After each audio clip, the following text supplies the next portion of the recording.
Hey, what's up YouTube? I'm just here in my homemade patio extension with a little canopy and a light bulb. What I'm going to show you guys today is the backup generator that I set up, that you guys can set up at home. It's over there. So let's take a look at it. So basically I just trenched the hole. I used this shovel here, got it on Amazon for about $100, 70 bucks. It's just kind of like a flat plank. You just, let me show you. You just dig it in, put it in with your foot. Once it's in, you kind of want to wet the ground. You just go back and forth and it trenches a hole. There is the exhaust. I know I shouldn't put wood by it, but I'm not using it right now. So basically it goes from right there all the way down here. Be careful you don't hit any lines. All the way right here. This is the living room. And let's take a look inside. I've got a couple of different generators that I use in here. This is just a cheap one that I have in here right now. I also have one that is propane. That's why I got these propane tanks here. And let's take a look. I'm gonna kind of show you what I got, and I'm gonna maybe tell you what the cost is. I've got this cheap Westinghouse generator in here.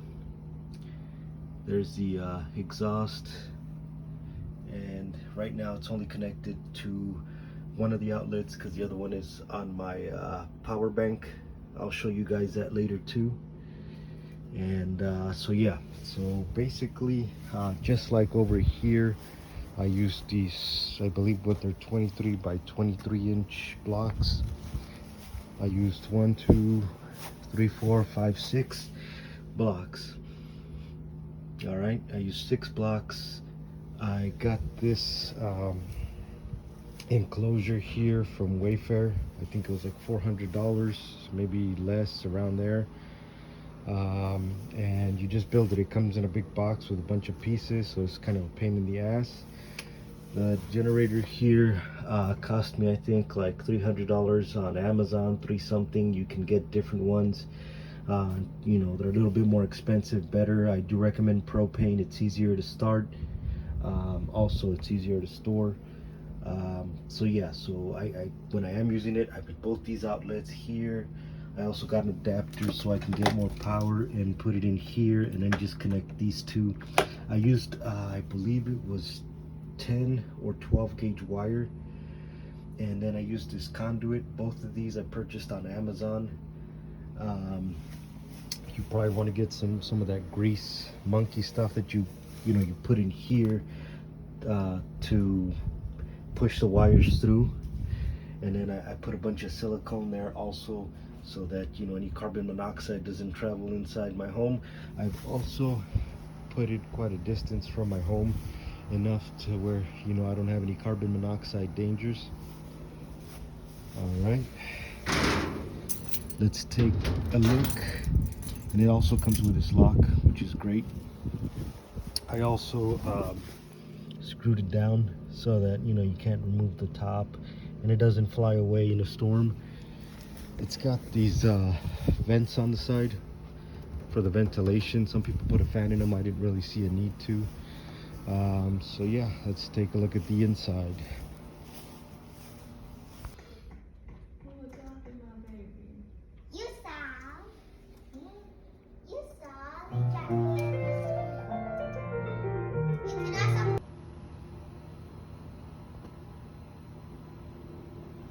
Okay, I don't know if you could hear that, but that's it running right there. That's hooked up.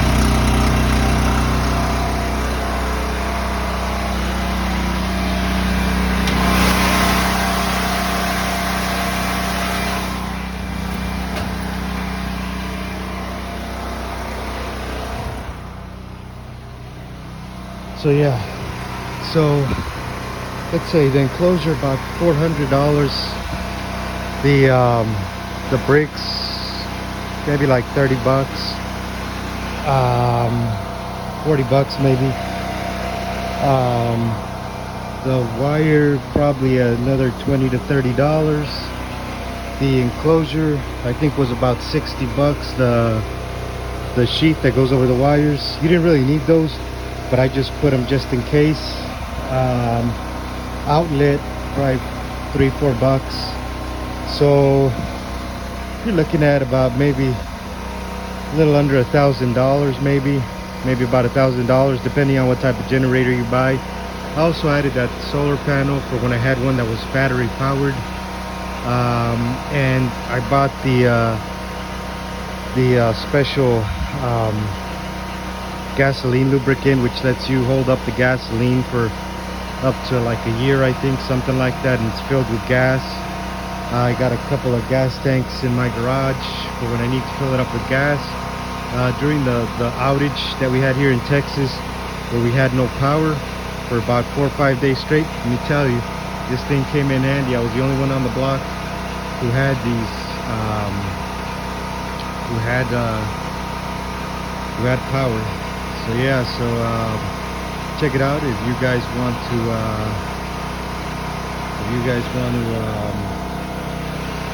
set up your own little power station. Instead of spending $20,000 on a generac system, you can do your own.